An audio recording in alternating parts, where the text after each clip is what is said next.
"200 miles off the coast of Costa Rica, there exists an island chain, Las Cinco Muertes, as the local fishermen call them, the Five Deaths, Isla Matanceros, Isla Tacaño, Isla Pena, Isla Muerta, and Isla Sorna.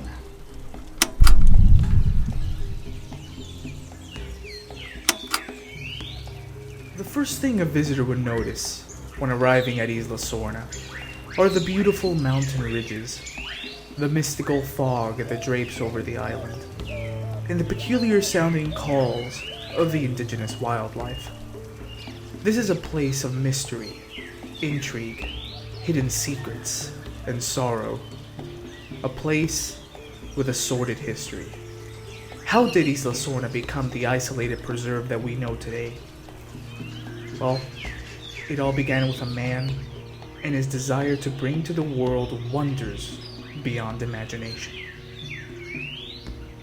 John Parker Hammond was a Scottish entrepreneur born in 1928. A kind-hearted soul and a clever businessman, Hammond had always been on a quest to entertain and dazzle the masses. The embodiment of this dream was Jurassic Park, a theme park populated by prehistoric beasts brought to life by the incredible advances made by Hammond's company, International Genetics Technologies, or INGEN for short. As the company began work on an amphitheater in San Diego, where these dinosaurs would be housed and displayed, they also required a facility far from the public eye, where the research and production of these incredible animals could take place.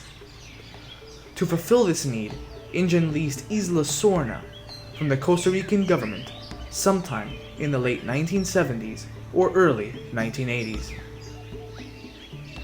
Isla Sorna, originally designated Site B by INGEN, was originally designed to be the factory floor and main research facility for the Jurassic Park project. As the amphitheater in San Diego rose slowly from the ground, various laboratories, enclosures, and offices were also being constructed on Isla Sorna. Once set up, INGEN scientists, led by Dr. Henry Wu, began work on producing the dinosaurs and other prehistoric animals. Through a series of trial and error, they were able to make a plethora of different creatures, the same that continue to populate the island to this day.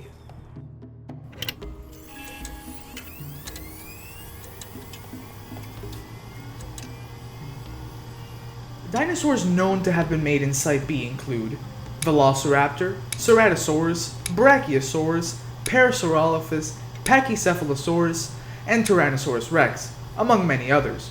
These animals were originally planned to be shipped to Jurassic Park San Diego until John Hammond decided that an island resort would best suit the grand scale of such an endeavor. It was then that INGEN leased yet another island from the Costa Rican government, Isla Nublar. As we know now, the majority of the animals that were once present on Isla Nublar were, in fact, created on Isla Sorna, with production slowly shifting towards Nublar. What could have happened to the facilities on Sorna once that had happened, we will never know. But it is a fair assumption that INGEN would have continued to pursue research and development as production on Sorna slowed. Everything seemed to be going according to plan until 1993. That was a year that brought INGEN to its knees.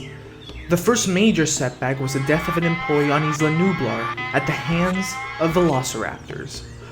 This put extreme strain on the Jurassic Park project, but this accident was nothing like what was about to befall John Hammond's dinosaur resort. The passing of the employee prompted a $20 million lawsuit by his family, and so, in the light of these events, investors demanded a full inspection of the island's facilities by experts. What was supposed to be a once-in-a-lifetime experience for the individuals involved turned into a nightmarish fight for survival as a disgruntled employee, Dennis Nedry, deactivated security systems in an attempt to steal classified scientific information. 4 individuals perished, including Nedry himself, and the island's infrastructure was left in shambles. INGEN was in an economic stupor, on the verge of Chapter 11 bankruptcy. It was soon after this that Hurricane Clarissa hit Isla Sorna, forcing an immediate evacuation of the workers present and the release of the animals from captivity. The island was left to its own devices until 1997. If 1993 crippled InGen, 97 was the last nail in the coffin. After the events at Isla Nublar, InGen's board of executives began to look for a way to recoup losses. They sought to pillage Isla Sorna in order to resurrect the company. Hammond, however, had a change of heart after the failure of Jurassic Park, and he fought vigorously against investors to keep Isla Sorna isolated.